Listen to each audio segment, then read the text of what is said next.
Selamat pagi anak Bapak, salam sehat dan selamat tahun baru untuk kita semua. Jumpa lagi dengan Bapak di pelajaran PKN kelas 8. Kali ini kita akan masuk ke semester 2. Di semester 2 kita akan mempelajari bab 4, judulnya Semangat Kebangkitan Nasional tahun 1908. Nah, untuk mempelajari bab ini, kita akan mempelajari pelajaran berikut.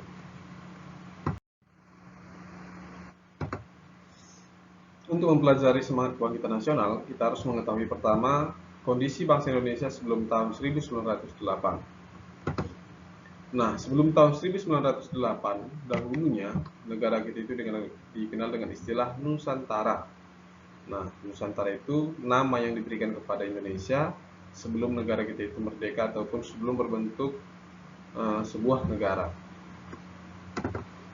Nah, dulu banyak kerajaan-kerajaan di Indonesia. Nah, kerajaan-kerajaan itu dulu menyebut wilayahnya Nusantara. Nah, kerajaan-kerajaan yang pernah berdiri di Indonesia itu yang besar, contohnya ada Majapahit, Sriwijaya, Samudra Pasai, Mataram, dan lain-lain. Itulah kerajaan-kerajaan yang pernah berdiri di Indonesia, di mana wilayahnya sangat luas, bahkan menyampai ke wilayah negara-negara lain sekarang. Dan mereka dulu menamai wilayahnya itu dengan istilah Nusantara. Rusaknya ekonomi Eropa akibat perang, ini perang dunia yang pertama, dan berkembangnya teknologi pelayaran pada abad ke-15 menyebabkan negara-negara Eropa melakukan ekspedisi untuk mencari sumber-sumber baru, sumber-sumber ekonomi ke seluruh dunia. Nah, kita tahu di Eropa itu mereka sangat membutuhkan rempah-rempah. Nah, mereka melakukan ekspedisi menemukan sumber ekonomi dan lahan baru untuk dilakukan perdagangan. Jadi mereka ingin berdagang ke wilayah-wilayah yang lain yang ada di dunia untuk mencukupi kebutuhan yang mereka miliki di negara mereka di Eropa sana. Nah, ternyata kemudian bangsa Eropa tadi tidak hanya melakukan perdagangan, melainkan langsung menguasai dan menjajah negara-negara yang mereka jumpai dan menganggap negara tersebut baru diketemukan. Bahkan mereka menganggap mereka itu sebagai penemu dari negara tersebut. Nah, sekarang kita masuk B, negara-negara yang pernah menjajah Indonesia. Nah, negara-negara yang pernah menjajah Indonesia itu pertama Portugis, pada tahunnya silakan Anda Bapak lihat. Baru ada Spanyol, Belanda, Prancis, Inggris, dan yang terakhir Jepang. Nah, di situ ada Bapak tandain Belanda. Nah, karena yang kita pelajari pada bab ini terjadi pada masa penjajahan Belanda. Oke, kita lanjut ya. Penjajahan Belanda. Pada masa penjajahan Belanda ke Indonesia, mereka membentuk yang namanya VOC. Awal mulanya penjajahan Belanda di Indonesia terkait dengan VOC yang didirikan pada tanggal 20 Maret 1602. VOC ini adalah Serikat Dagang Belanda untuk memonopoli perdagangan yang ada di Indonesia. Berbagai bentuk kekerasan menimpa masyarakat Nusantara yang menimbulkan penderitaan di berbagai aspek kehidupan mereka. Kenapa? Karena VOC ini membeli dan memonopoli perdagangan di Indonesia, harga mereka yang menentukan, sehingga masyarakat Indonesia itu menjadi miskin, menderita, dan banyak peraturan-peraturan yang dibuat oleh VOC ini yang merugikan masyarakat Indonesia. Yang kedua, Belanda melakukan politik adu domba yang sering disebut dengan istilah divide et impera. VOC menempuh kebijakan divide et impera, yaitu bertempur atau bertikai antara kerajaan yang satu dengan kerajaan yang lain di berbagai wilayah Indonesia. Nah, kerajaan tadi diadu domba sehingga kerajaan tadi berperang sehingga lemah dan akhirnya akan dikuasai oleh Belanda. Politik pertempuran melemahkan kerajaan Indonesia ini merusak semua aspek kehidupan masyarakat Nusantara. Walaupun banyak tadi kerajaan-kerajaan besar, dengan politik adu domba ini itu akan hancur. Nah, itulah yang diharapkan oleh Belanda. Yang ketiga ada namanya pekerjaan rodi, ini kerja paksa. Rakyat Nusantara semakin menderita ketika Dendels berkuasa, yaitu gubernur yang dipilih oleh Belanda. Dia menerapkan kerja paksa atau kerja rodi untuk membangun jalan di sepanjang Pulau Jawa, dari Anyer sampai Panarukan. Nah, kegiatan itu tadi semakin membuat masyarakat menderita dan sengsara. Jadi masyarakat yang tidak mau bekerja itu akan dihukum, bahkan ada yang sebagian dihukum ditembak mati. Yang keempat, tanam paksa. Penderitaan berlanjut saat Belanda melakukan kultur stelsel. Tanam paksa itu disebut dengan istilah kultur stelsel. Aturan itu diberlakukan oleh Gubernur Van den Bosch. Dia memaksa masyarakat Indonesia itu untuk bercocok tanam tanaman-tanaman yang dibutuhkan oleh masyarakat ataupun negara Belanda. Tanaman-tanaman tadi itu harus kita serahkan kepada pemerintah Belanda. Nah, jadi barang-barang yang kita hasilkan dari pertanian kita akan dikirim ke negara Belanda.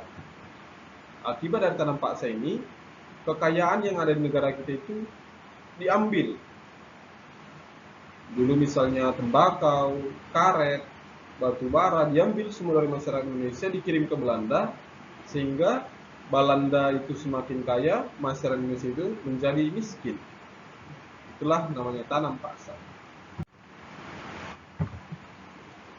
Sekarang kita masuk perintis kebangkitan nasional dalam perjuangan kemerdekaan Republik Indonesia. Jadi kemerdekaan ataupun kebangkitan dari negara Indonesia itu melalui banyak perjuangan. Nah, perjuangannya itu adalah sebagai berikut. Dalam perkembangannya, ada 5 tahapan nasionalisme di Indonesia, yakni masa perintis sebelum tahun 1908, yang kedua masa penegasan tahun 1928, itu masa percobaan, 1938 masa pencobaan, yang selanjutnya masa penalukan 1945 sampai sekarang. Ini dia. Masa perintis. Masa perintis adalah masa mulai dirintisnya semangat kebangsaan melalui pembentukan organisasi-organisasi pergerakan. Masa ini ditandai dengan munculnya pergerakan Budi Utomo pada tanggal 20 Mei 1908. Hari kelahiran Budi Utomo kemudian diperingati sebagai Hari Kebangkitan Nasional. Nah, inilah nanti yang akan kita pelajari, menjadi pokok dari pelajaran kita di kelas 8 ini. Nah, kita masuk selanjutnya. Yang kedua, masa penegasan. Masa penegasan merupakan ditegaskannya semangat kebangsaan Indonesia yang ditandai dengan adanya peristiwa Sumpah Pemuda pada tanggal 28 Oktober 1928. Peristiwa ini menegaskan perlunya satu bangsa, satu tanah air, dan satu bahasa. Itulah isi dari Sumpah Pemuda ya. Yang ketiga, masa percobaan.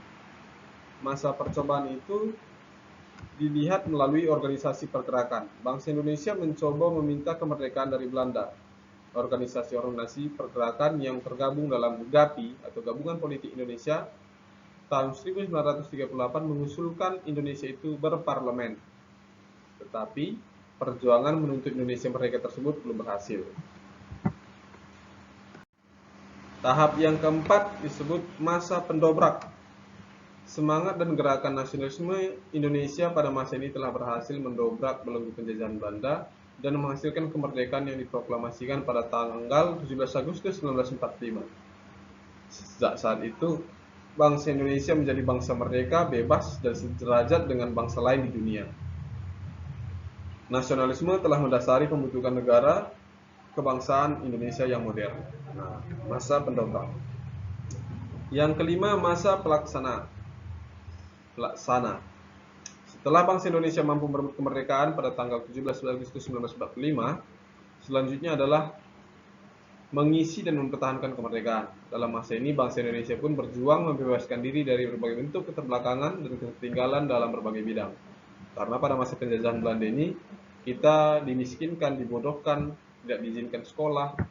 Nah, kita harus mengejar ketertinggalan yang diakibatkan oleh penjajahan tersebut. Inilah 5 tahapan lahirnya nasionalisme di negara kita. Oke, sampai di sinilah pertemuan kita untuk kali ini. Jika ada pertanyaan ataupun materi Bapak yang kurang jelas, silahkan anak Bapak bertanya kepada Bapak melalui WA, atau bisa juga dipelajari dari buku paketnya masing-masing. Ini penjelasan yang singkat Bapak buat. Anak-anak Bapak silahkan belajar dari media-media lain, bisa dari internet dan sebagainya. Nah, tugas yang akan Bapak berikan ada 3. Yang pertama, tuliskanlah negara-negara yang pernah menjajah Indonesia. Yang kedua, apakah yang dimaksud dengan VOC? Berikan penjelasan. Yang ketiga, tuliskan 5 tahap perkembangan nasionalisme di Indonesia. Nah, inilah tugas yang Bapak berikan. Silakan anak-anak Bapak kerjakan tugas ini di kertas double folio. Jangan lupa untuk menulis nama dan kelas, serta buat keterangannya tugas pertama ya, supaya nanti tugasnya itu tidak salah, tidak tumpang tindih. Nah, mungkin ini pertemuan kita terakhir juga karena Bapak akan dipindah tugaskan ke sekolah lain. Nah, inilah pertemuan kita terakhir. Sampai jumpa lagi nanti pada kesempatan selanjutnya.